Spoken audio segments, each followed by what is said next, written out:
Faltan 2 minutos para las 9 de la mañana. Seguimos sacándole punta a lo que fue la elección del domingo. Sí, claro. Bueno, ya pasó, como decía Nico, la elección. Todavía hay un análisis sobre cómo va a estar conformado el Parlamento. Ya, como hablábamos recién con Álvaro Perrone, se empiezan a proyectar los escenarios para después del balotaje del 24 de noviembre. Y bueno, y uno de los puntos, de los ejes de la discusión es cuál de los dos bloques va a lograr tener mayor cantidad de votos, mayores apoyos para finalmente lograr quedarse con el gobierno. Para hablar de este y otros temas ya recibimos en nuestra mesa a Óscar Botinelli, politólogo, como ustedes saben, director de Factum. Bienvenido, muchísimas gracias por estar con nosotros. ¿Qué tal? Gracias a ustedes. Bienvenido. Bienvenido, buenos días. Bueno, empecemos por el principio, después vamos ramificando, pero el domingo hubo un resultado previsible, si se quiere, de acuerdo a lo que venían diciendo las encuestas, pero que genera mucha incertidumbre hacia lo que pueda pasar el 24. ¿Cómo lo lees tú? Sí, el resultado, en particular a nosotros, nos sorprendió. Tuvimos que afrontar un poco de crítica durante 2 años. Es decir, la única que da a la coalición por encima del Frente Amplio Factum, Sí. se decía como no elogio. Y bueno, terminó así. No es que nos guste ni nos disguste. Es lo que habíamos visto y terminó en lo que era un razonable distancia mirando toda la serie, es decir, unos 3 puntos. Pero les tiene que haber sorprendido la votación del Partido Nacional. Bueno, sí y no. Es decir, nosotros teníamos la idea, primero, era más plástico, más flexible la movilidad dentro de la coalición. Porque había un voto que no es que podía dudar entre la coalición y el frente, pero sí dentro del frente. Claro, por que se ejemplo, podía mover. no olvidemos que el Partido Colorado, un año atrás, estaba en torno, quizás un poquito más, al 8%. Acercándose a fin de año recién sube al 10% y después va subiendo. Y el Partido Nacional, nosotros siempre pensamos que iba a tener un nivel más alto porque tiene un piso, un pie de resistencia muy alto en el interior, porque es el partido que tiene más dominio territorial. No me refiero solo a voto, sino figuras. Y esto se expresa con claridad en las elecciones departamentales, donde más de medio país es una elección interna para la intendencia un candidato blanco contra otro. Entonces, las figuras potentes. Nosotros vimos que, por ejemplo, como pasa siempre, hay gente que le gusta más un candidato menos y gente que no estaba del todo convencida con Delgado y podía pensar otra opción dentro de la coalición o fuera, y que los candidatos a diputados o diputados actuales o aspirantes a la intendencia dijeron, no, pero acá me votás a mí. Y esto tiene una lógica. En junio, cuando las elecciones internas, votaron casi 1.990.000. 90.000 votaron solo listas departamentales. No, 1 de cada 10. Casi todos al Partido Nacional. Les importó lo departamental y no quién podía ser el candidato a presidente de ningún partido. Entonces, esto era, que podía ser una debilidad del Partido Nacional. Sí, en una elección donde se puede votar una sola cosa, sí. Pero en una elección como esta era una fortaleza que le daba un nivel más alto del que se podía ver, aunque igual es una caída pequeña, pero caída respecto al 2019, ¿no? Si el Partido Nacional son 3 elecciones consecutivas que registra, llamémosle, pequeñas erosiones, ¿no? Del 31, 28,5, ahora más o menos estará en el 27, ¿no? Y usted decía, por ejemplo, entre las últimas declaraciones públicas, que ve al Frente Amplio con un poco más de posibilidades. ¿En qué eje se basa para Bueno, a ver, en 2 cosas. En primer lugar, hay un fenómeno que se viene... Primer cosa, terminemos con algunas confusiones terminológicas, llamarle coalición al Frente y coalición a la coalición republicana. Son 2 cosas que no tienen nada que ver. Llámele uno Zapallo, otro Boñato, no importa. Pero el Frente Amplio es un partido, tiene simbología. La gente del Frente Amplio no se dice yo soy MPPista, soy Frente Amplista, soy blanco, soy colorado. Tampoco nadie dice soy coalicionista. Otra cosa es decir soy coalicionista pues estoy a favor de que mi partido esté en la coalición. Pero ¿cuál es su pertenencia política? Blanco, colorado, sobre todo blanco. Eso le da a cada partido, pero los partidos son el Frente Amplio y el Partido Nacional, una dureza de voto. Es decir, siempre tiene algún pequeño porcentaje de gente que lo vota más o menos puntualmente que nos da la impresión que no solo ahora, sino siempre fue que se compensan. Los poquitos que vota el Partido Nacional y no se sostienen hacia el balotaje, compensan con los poquitos del otro lado. Por lo tanto, el punto de vista estadístico vale 0. El tema es que la coalición tiene otros partidos. Fíjese que, bueno, el 99 fue disruptivo. Primera vez en la historia del Uruguay que el enemigo histórico de los colorados, que eran los blancos, tenían que decir que había que votar los colorados, cuando antes se decía por parte de familias blancas que se me corte la mano, se me queme antes de poner una hoja colorada. Y además votaron Valle.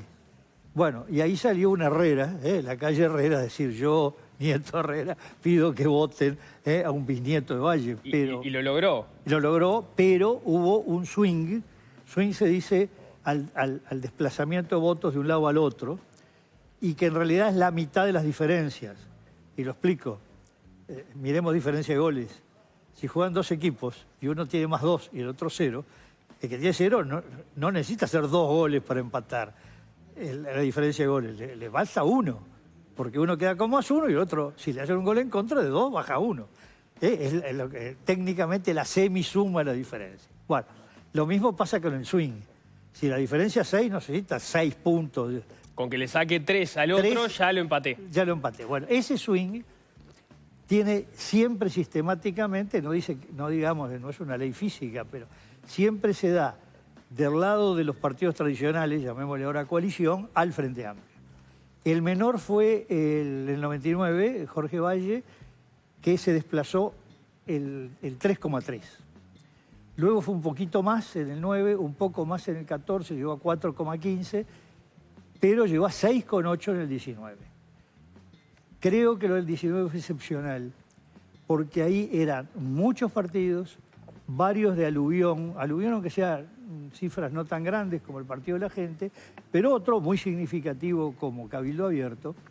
Entonces no había un pegamento sólido. También hubo mucho voto a Talvi, que no era voto colorado, era más bien un voto astorista decepcionado, como Cabildo tuvo un voto mujiquista decepcionado, y por lo tanto, no nos olvidemos, porque hoy a veces tendemos a decir la coalición votó tanto en octubre del 19, no existía. Eran partidos que se suponía, y realmente el primer gesto coalicionista fue esa noche cuando van Talvi, Manini, Mieres, Novik a saludar a la calle Pou. La coalición se forma el 5 de noviembre. Y bueno, era algo, ¿qué es esta coalición? Hoy tiene prácticamente 5 años de existir, de gobernar, de hablarse de coalición y frente. Esto hace que el pegamento sea mucho mayor y que no se pueda esperar un swing como el del 19. Pero probablemente haya uno más cercano a lo histórico. Y no nos olvidemos que la diferencia de la coalición ampliada, digamos, pues no nos olvidemos que nunca fue menos de 3. 3,3 fue el mínimo. No nos olvidemos que hoy la coalición ampliada, digo ampliada porque aunque era un diputado de la coalición, votó por separado y se sumó a la coalición la noche del domingo, el Partido Lust. Constitucional Ambientalista de Lust, que atención, el estudio nuestro es que no le quitó tanto voto a Cabildo, que ahí no hay explicación de la caída de Cabildo, sino que recogió del área ambientalista la suma del Partido Constitucional Ambientalista y el PERI da más o menos lo mismo del PERI hace 5 años. Términos gruesos, ¿no? Sí. Bueno, hoy la coalición republicana sumada obtiene, tenemos que esperar los votos observados, pero cifras gruesas, 84.000 votos más que el Frente Amplio. Bueno, el swing tendría que ser de 42. Y ojo, 42 es menos del 2%. Estamos en 1,8, 1,7. Por lo tanto, si se da el swing tradicional, ya es peligroso para la candidatura de Delgado. Tendría que darse la mitad del swing o menos. Ahí, a su vez, hay otro factor en el que usted ha mirado y ha comentado en algunas entrevistas recientes que tiene que ver ya no con esa diferencia entre lo que votaron los socios de la coalición y el Frente Amplio, sino con votos que no fueron para ninguno de los dos lados. Por ejemplo, gente que votó solo la papeleta del sí para el plebiscito de la Seguridad Social o votó otros partidos que ahí hay que ver también cómo se desplazarían, partidos que no están ni en la coalición ni en el Frente Amplio. Exacto. tenemos primero 3 partidos, el Identidad Soberana Salle, que fue un importante fenómeno electoral, Unidad Popular, que se redujo a la mitad, y el PERI, que tuvo una caída mayor todavía. Más 30 y casi 35.000, 34.000 votos de personas que votaron en blanco y el sí. Este es un voto en blanco distinto. No es el voto, tanto me da o no me gusta ninguno, sino no me convence ninguno porque yo estoy a favor de esto. Blanco y sí, sí de los dos o sí solo No, hay algo del de amarillo, pero casi nada. Es decir, casi todo lo de blanco en sí es sí, y además tiene una de lógica. seguridad social. Un 1% daban. Es 34.000 votos, es 1,4%. Sí, 1%, creo que era justamente a la inversa. El 1% de los del Partido Nacional votaron papeleta del sí y el 1%... No, ese es otro fenómeno. Yo no estoy hablando del sí como tal, que ahora lo podemos ver, bien, sino del fenómeno, los que votan en blanco y votan el sí. Ok. Porque a diferencia de la papeleta, de la hoja amarilla, papeleta no lo puedo decir porque es técnicamente incorrecto,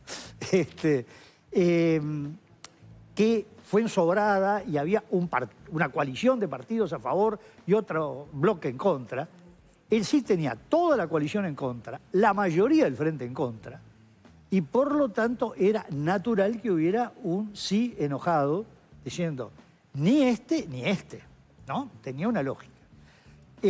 Si digrego con lo tuyo, de los 900, va a terminar cerca de 950.000 el voto por sí, el 62% fue de gente que votó algún partido o grupo político contrario al sí. Y votó el sí. Es decir, votó a contrapelo lo suyo. La gran mayoría frente amplista. Después hubo casi un 4, que son de ese 950.000, que son los sí con voto en blanco, y el que votó coherente, estoy con un partido o grupo político que está a favor del sí, yo voto sí, fue el 32 de los 950.000. Es decir, los 2/3 del sí no estuvieron acompañados de un voto al mismo partido que lo respaldaba. Al liderazgo. Claro, liderazgos o seguimiento de un partido, ¿no? Apartenencia partidaria, una ruptura. Este es un tema muy importante y sobre todo que la gran mayoría son votantes a su vez del Frente Amplio. Este es un problema complicado para el Frente y puede ser una oportunidad, las dos cosas. Por eso nosotros pensamos la suma de Identidad Soberana, PERI, Unidad Popular y este sí, solo sí, da 120.000 votos. Es decir, olvidémonos del swing. Esto ya es mucho más que los 84.000 de ventaja que tiene la coalición ampliada. ¿Y usted cree que ahí, que en esos 120.000 votos, mayoritariamente van a ser votos que se vuelquen para Orsi o no necesariamente? No. Está simplemente señalando que ahí hay una pecera. Ahí hay una pecera grande que no la puede captar Delgado. Ajá. Que está... No, de ninguna manera la puede Sí, captar digo, Delgado. siempre hay alguno, pero digo, en términos gruesos no, está muy en contra. Pero ahí Orsi compite contra el voto... ¿El PERI está muy en contra? Bueno, el tema es este. El problema de Orsi es pelear ese voto para él o que se le va el voto en blanco anulado. Identidad Soberana ya dice que va por el voto anulado y Salle había dicho no voy a votar y pago la multa porque no haya duda, ahora no sé qué. Ahora dijo que para no tener problemas, para asumir lo que iba a hacer era anular el voto y firmar la papeleta rota, creo que de la propia Identidad Soberana. Con el nombre para que se sepa que el voto anulado y no especula. El tema, y Unidad Popular no se pronunció, el tema es que en los plebiscitos anteriores, perdón, en los balotajes anteriores, desde el domingo hoy estamos casi sin dormir, hubo grupos chicos que dijeron, aconsejamos o llamamos al voto en blanco anulado. Resulta que, por ejemplo, en la elección pasada, entre octubre y noviembre, los que llamaron al voto anulado era casi, o en blanco, era casi el 2% del electorado. Y el voto en blanco y anulado entre octubre y noviembre subió 0,10. Es decir, casi nadie siguió la directiva. Esto es muy interesante. 0,10 y fue el 1,8, los que dijeron hay que votar en blanco anulado. Es decir, su electorado se sintió libre de lo que le decían los partidos o liderazgos Y votó básicamente al Frente Amplio, a Daniel Martínez, porque o estaban en contra de o venían más cercanos a. Entonces, ahí hay una pecera. El tema es que nosotros vemos que, como se dice en campaña, Yamandu Orsi tiene en este tema, tiene otros de campaña, que caminar sobre huevos. Es decir, ¿cómo hago para llegar sin que se rompa ninguno? Porque en la medida que haga un discurso muy, los escucho, vamos a hacer algo, hay otros, por ejemplo, gente que votó al Partido Independiente y que está diciendo, no, por la estabilidad del país es mejor votar a Orsi. Dice, no, esa gente casi toda está en AFAPS, por ejemplo, ¿no? Y el problema es que además Orsi no basta con lo que ha dicho hasta ahora. No es como De Gaulle con el año 58 en Argelia, le dice a los franco-argelinos que querían permanecer en Francia, que no había independencia, los escucho, yo los entiendo. Creyeron que le dijo, no va a haber independencia. Cuando llega a París, dice, se va a independizar Argelia. Nos traicionó, nos dijo que no, no dijo que no, dijo los escucho. No creo que con decir, como está diciendo, hay que oírlos, tiene que dar dos señales muy claras. Una que creo que la que menos controversia le puede provocar, que es, bueno, apenas asuma la presidencia, como el Frente Amplio impulsa, aumentar las pasividades mínimas, que ningún pasivo tenga una pasividad inferior al salario mínimo nacional, que son 308.000 personas. Bueno, eso creo que es lo más fácil. ¿Eso lo ves como una medida posible, que Orsi tome esa decisión? Bueno, creo que sí. Y si no la toma, entonces olvídese los 120.000. No, digo, ese es el mínimo y no alcanza. Es para un segmento. Y otro, algo con la SAFAP. Y la SAFAP está más cerca de lo que dijo Pacha Sánchez, el senador, unos días antes de la elección, que sonó a sesentista la terminología. Pues dijo nacionalizar la SAFAP, que nos hizo gracia mucho. Pero en realidad, si vamos técnicamente, lo que él está proponiendo es, la SAFAP se mantiene, el concepto de AFAP. Los ahorros no se tocan. Lo que pasa es que los va a administrar todos el Estado, que prácticamente, es decir, queda solo la AFAP República. Digo, yo lo traduzco a lo que uno puede entender. Bueno, una señal de esa probablemente no le cree mucho problema al electorado defensor de sus ahorros, no digo defensor de que haya AFAP privada, ese es otro concepto, sin duda, ese va a estar en contra, y duramente en contra. Pero le puede resolver el problema. Ahora, si no va por el lado claro, por lo que hemos visto, no seduce ese electorado. No es un electorado que basta con una sonrisita. No, o es contundente o no va, y ahí le puede ir la elección. Bien. ¿No? O sea, para resumir esta parte que venimos conversando, que básicamente se trata de las oportunidades de Yamandu Orsi. Por un lado, tenemos, Orsi está 80.000 votos abajo de la coalición, usted dice, el swing histórico ha estado en 3,3, pero a él con un 2% más o menos le bastaría para pasar a Álvaro Delgado en un balotaje. Eso por el lado de quienes votaron algún partido de la coalición. Por el otro lado hay otra pecera de unos 120.000 votos, mucho más de los 80.000 de diferencia, donde dependiendo del discurso que tenga y las propuestas que haga en este tramo, podrían volcarse mayoritariamente a Orsi en relación a Delgado, que le resultaría más esquivo. Claro, los mensajes hacia un lado pueden limitarle los votos que puede captar del otro, ¿no? Podría crearle algún problemita. Bien, eso por el lado de Orsi. Las oportunidades de Delgado, ¿dónde están? Bueno, el problema es primero lo estructural. El Frente Amplio realmente, que la noche de la elección la cara no era de alegría de los dirigentes del Frente, al amanecer sintió un cambio sustantivo porque realmente se le alinearon los astros con 16 senadores. Tuvo que darse que no entrara Cabildo, que no entrara Mieres, que no entrara Salles, quedando con cifras muy cercanas, además. Y además que entre el Partido Colorado y el Partido Nacional hubiera una sobra ahí de votos que si hubiera sido todo junto, le podía pelear el senador. No nos olvidemos que hay un problema matemático. Cuando lo que se disputa son bancas pares, 30, no hay posibilidad de que uno le gane por una vez, estando solo dos bloques, que uno saque uno más que el otro. En 30 es 15 a 15 o 16 a 14, no hay otra. Bueno, le tocó en eso no el empate, sino el desempate con ventaja. Y acá creó un problema que Delgado trata de contrarrestarlo, es que no hay posibilidad de aprobar leyes, gobernar ni aprobar el presupuesto sin un acuerdo con el Frente Amplio. El Frente Amplio no está ahora que no quedó fuera de incidir en el gobierno. O tiene el gobierno o incide en acuerdos con el gobierno, no hay otra. El Delgado va por lado, pero el Frente no tiene mayoría en la Cámara de Diputados. Pero la Cámara de Diputados es mucho más flexible. Para empezar, hay 6 partidos. Bueno, lo acaba de decir Perrone acá, que se lo comento porque usted seguramente no lo escuchó. Sí, pero, no lo escuché. Bueno, acaba de decir que ellos en el Parlamento, si llega a perder el gobierno, el actual gobierno de la elección, no necesariamente van a actuar alineados. Claro, porque el tema es el siguiente. Bueno, ya proclamó Manini, la coalición solo existe si se gana el gobierno. Pero fíjese una cosa. El Frente Amplio tiene 48 diputados. Le faltan 2 para los 50. 50 es la mayoría absoluta. Primero, hablemos de leyes.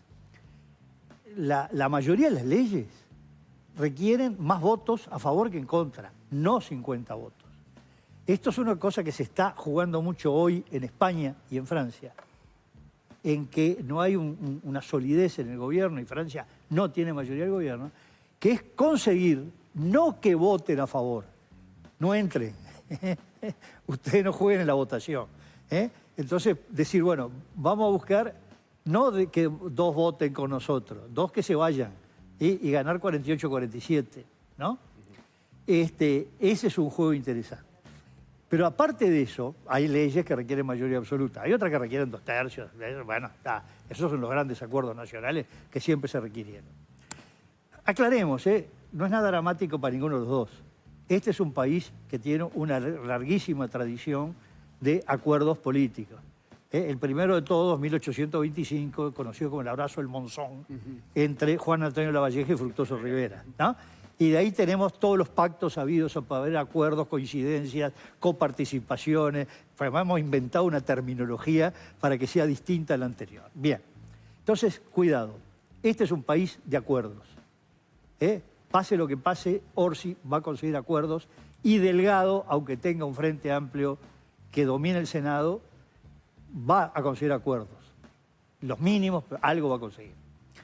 Ahora bien, el Cámara de Diputados. El Frente tiene varias opciones. Bueno, una, conseguir 2 que no voten. Otra, estamos hablando de seguridad social. Salle va a ser una oposición durísima, que muchos confunden que va a ser maleducado, insultante. No, si se ven los videos de Orsi, de Salle, dice cosas gravísimas, porque en el fondo acusar a todo el mundo de delincuente, pero en lugar de decir somos ladrones, dice la cleptocorporatocracia. Bueno, no es hay primero que mirar el diccionario que quiere decir. Y va a ser una posición durísima, pero no puede dejar de votar el aumento de las pasividades mínimas o la reforma de la SAFAP. Entonces ahí ya tiene 50 votos. Temas, bueno, ahora que mencionaba Perrone, hay una serie de temas que a lo largo de esta legislatura el Frente Amplio coincidió con Cabildo Abierto. Así como Cabildo Abierto está en las antípodas del Frente Amplio, en género, diversidad, la visión del pasado. Por otro lado, en lo que tiene que ver, el caso más típico de la ley forestal, el apoyo al trabajo nacional, a la producción nacional, pequeña y mediana empresa, hay una mayor coincidencia de Cabildo con el Frente que con los otros partidos de la coalición. Otros que están en las antípodas. Hasta ahora, en temas que tuvo las antípodas, tuvo mucho acuerdo el Frente con sectores del Partido Colorado y figuras del Partido Nacional. Por ejemplo, género, diversidad, eutanasia. El tema es que vemos que las figuras del Partido Nacional de esa línea se han diluido mucho en el Parlamento. Las grandes exponentes de esa línea hoy por lo menos no aparecen como titulares en el nuevo Parlamento. Y el Partido Colorado, en ese sentido, tiene una impronta más conservadora en materia de valores, cultural, que lo representó Bordaberry. No nos olvidemos que en la primera etapa de esta agenda de derechos, Bordaberry tuvo una posición durísima contra la despenalización del aborto, el matrimonio homosexual, ya la unión concubinaria previamente. Es decir, no sé si hay tanta flexibilidad hoy en el Partido Colorado Depende qué sectores, ¿no? Hay sectores del Partido Colorado que son claro, pero, menos conservadores. Exacto, lo que hay que ver es lo numérico, cómo queda, exacto, pero ahí ya casi es mirar, bueno, qué diputados quedan, por ejemplo, sí, Felipe Schipani, que ha sido reelegido de las 600 de Robert Silva, que está claramente en esa línea, pero ahí hay que casi que hacer un estudio, pero necesita 2 diputados, no 60, es decir, 2 diputados colorados que estén en esa línea para todo lo que tiene que ver con nueva agenda de derechos, la agenda 2030 de Naciones Unidas, el Frente la va a conseguir. Y después, en materia presupuestal, bueno, los presupuestos pueden dar muchos recursos a gobiernos departamentales. El Partido Nacional, si le va muy mal, va a tener 12 gobiernos departamentales. Y si le va como ahora, tiene 15. Y bueno, y si saca la lotería, posible, puede tener 16. Bueno, de 12 vamos a ir al mínimo, necesita 2. Y no es que dice, van a traicionar el Partido Nacional. No puede decir que no a ayudas. Dios, no estamos hablando nada espurio, no es que te voy a dar cargos. No, hay que invertir tanto dinero. Se invierte en este departamento o en este otro, no da para 2. Bueno, ¿a cuál va? ¿No? Esto es normal en el mundo entero. No creamos que mire lo que se está pensando en Uruguay o en un país tipo... No quiero nombrar ninguno. Pero usted no ve entonces a la coalición y a los partidos que integran la coalición y a sus cúpulas con la suficiente capacidad disciplinadora para controlar una oposición alineada en la Cámara de Diputados. No, porque, a ver, el partido político en general más disciplinado es el Frente Amplio, ¿no? Tiene una cultura, una normativa, pero además síndromes. ¿Cuáles son? Uno, tuvo una gran ruptura en el año 89. Tanto que cuando se especulaba, Astori se irá del frente, que las discrepancias eran totales. Estoy hablando todavía de etapa de oposición. Y estaba el síndrome de la ruptura del 89. No, nadie se puede ir. El que se mueve no sale en la foto. Y por otro lado, miremos los que se han ido de a uno del frente. Un senador, 2 diputados. Ninguno sobrevivió. Fueron muy aplaudidos de que se fueran del Frente Amplio y después, bueno, pero ahora salí a buscar la tuya. Hoy no están en ningún lado. Hoy no están, y el que logró sobrevivir ya tampoco continúa, ¿no? Quiero aclarar que esto no es uruguayo, lo he visto en otros países exactamente. ¡Oh, qué bien que venga fulano! Lo seducen, viene y fue, bueno, anda a conseguir tu voto, ¿no? Entonces... Bueno, ese no es el caso de Graciela Bianchi, por ejemplo. No, pero Graciela Bianchi nunca fue diputada, ni senadora.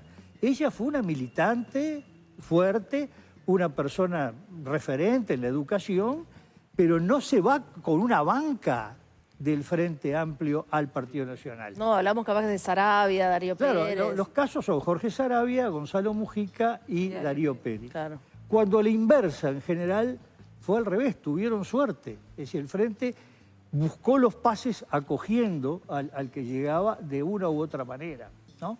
Entonces, el Frente, además, ha demostrado ser muy compacto. Tiene un poco el síndrome de que es una traición el votar diferente. O una herida muy grande, casi en el borde de la ruptura. El Partido Nacional, con todo, se ha logrado compactar mucho en relación a lo histórico. Y el Partido Colorado también se ha compactado. Pero el tema es que está compactado el Partido Nacional, el Partido Colorado. Pero eso es una cosa y otra que quede compactada la coalición como tal. Porque son socios y competidores. Y atención, tampoco es creer que es un juego solo de vanidades. Por algo son partidos distintos. Primero, el Partido Nacional, el Partido Colorado. El año que viene son 200 años de Lavallée y Rivera. Es las tradiciones políticas más antiguas del mundo. Eso queda. Y sobre todo lo blanco. ¿Por qué en los nuevos votantes, los jóvenes votó muy bien el Partido Nacional? Hoy ya el Frente Amplio es mayoría en esos votantes, pero no hegemónico como fue antes. Y el tema es que ha logrado construir un relato místico de lo blanco. Tiene canciones, música, referentes, símbolos, la ida a Masoller o a la estancia del Cordobés. Es decir, creó una serie de sentimientos que son elementos fundamentales en el relato político. Y eso lo diferencia de lo colorado. Aunque lo colorado está muy diluido porque de este 16-17%, en realidad lo colorado duro es la mitad o menos. Ahí el problema es distinto, pero lo blanco se ha consolidado como algo muy sólido y la coalición, en general, la gente común, no estoy hablando de los dirigentes, lo ven más como una cosa, bueno, que vengan todos estos que vamos a dirigir nosotros, ¿no? Porque claramente hay una diferencia del Partido Nacional cuantitativa con todo lo demás, ¿no?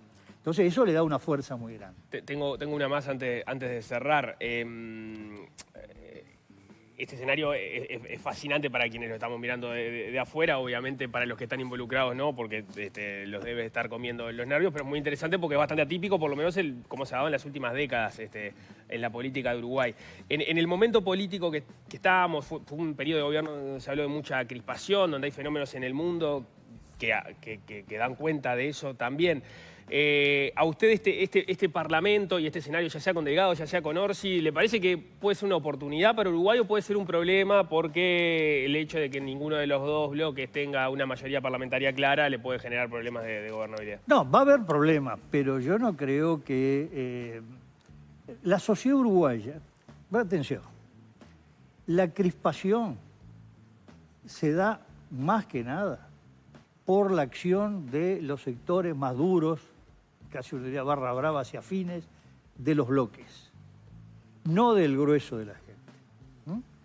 Más aún, la apatía de la campaña electoral era producto que esas cosas no cuajaban.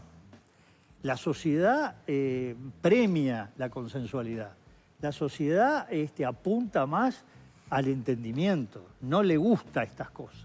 Eso va a ayudar tanto a Delgado como a Orsi al que le toque ganar. El apunte que me quedó es que Delgado, lo que a mi juicio le serviría, es salir, que veo que en ese aspecto algo se han embretado, salir de la discusión de seguridad social.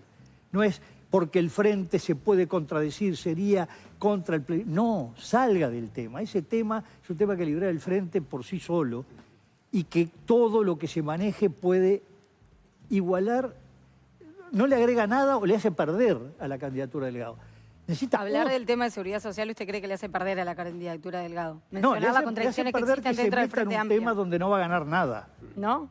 No, él no va a ganar nada. No va a convencer a la gente. El plebiscito es inamovible. Quiere decir que nunca más en Uruguay se van a aumentar las jubilaciones. La estrategia de Delgado es mostrar una ambigüedad que existe dentro del Frente Amplio. Pero entonces pone como centro la seguridad social y poner el centro de la seguridad social es poner como centro al Frente Amplio y los votantes en sí. Y eso es lo que no le conviene. Y le da una oportunidad a Orsi para dar señales a esa pecera donde hay 120 hay muchos temas de credibilidad o no credibilidad de él, de este gobierno. No, y de contradicciones. Me parece que la estrategia de Delgado es poner a la luz contradicciones que son fuertes. Sí, pero contra contradicciones cuando a la gente le importa la contradicción. ¿Cómo, perdón? Cuando a la gente le importa la contradicción. Lo que pasa es que con contradicciones internas muy fuertes es difícil llegar a la gobernabilidad. Ya le pasó eso al FA. Sí, no, pero no lo demuestra. La gente por ese lado ¿Cómo que no lo demuestra? Que no va por el lado de decir si unos están por este lado y otros por otro, con eso logro que cambie el voto a mi favor. Pues el tema no es que la gente quede convencida que horrible esto, es que me vote. Y no es una forma de captación, eso está bastante estudiado. Hay otros temas en que el frente, por ejemplo, el tema seguridad, que es un tema clave en este país. Pueden discutir los numeritos. Ahora, la idea general que hay de este país es que hace 20 años que los gobiernos están fracasando en seguridad. Punto. ¿No? Entonces, cuando uno le echa la culpa al otro, no gana. Pero por lo menos ahí sí, este gobierno puede decir, mire, este problema de seguridad, ustedes lo dejaron igual o peor. Y eso es mucho más fuerte para la candidatura de Delgado que el tema de seguridad social. ¿No? Oscar Botinelli, le agradecemos muchísimo. Quedan temas para seguir conversando, pero seguramente más adelante volvemos. Cómo no, muchas gracias. Muy amable. Muchas gracias. Gracias por venir. Hacemos un corte, ya venimos.